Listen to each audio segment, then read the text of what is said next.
எனக்கு இதுல என்ன அதிசயம்னா, அரசியல் கட்சி கூட்டங்கள்ல கூட்டத்தை கூட்டுவதற்கு படாத பாடுபடுகிறார்கள். ஆமா, 200 ரூபாயிலிருந்து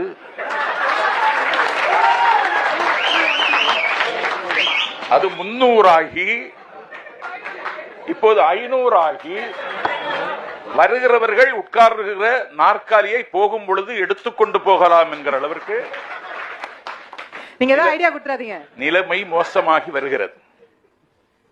ஆனால் தானாக ஒரு கூட்டம் ஒரு காட்டாற்று வெள்ளம் போல் ஒரு தலைவனை தரிசிக்க இல்லாவிட்டால் பேச்சை கேட்க கூட்டம் வருவதை பார்த்து நான் வியந்து போனேன். பூவுக்குள் ஒளிந்திருக்கும் கனி கூட்டம் அதிசயம்.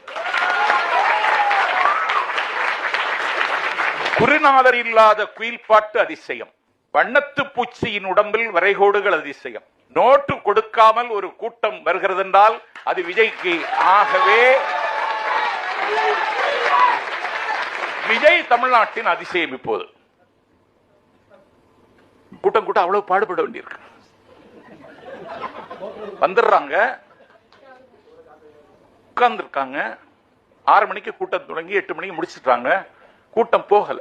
இந்த ஒலிபெருக்கி அமைப்பாளர் கூட்டம் தான் முடிஞ்சிச்சு, இன்னும் எதுக்கு உட்கார்ந்து இருக்கீங்கன்னு கேட்கிறான்.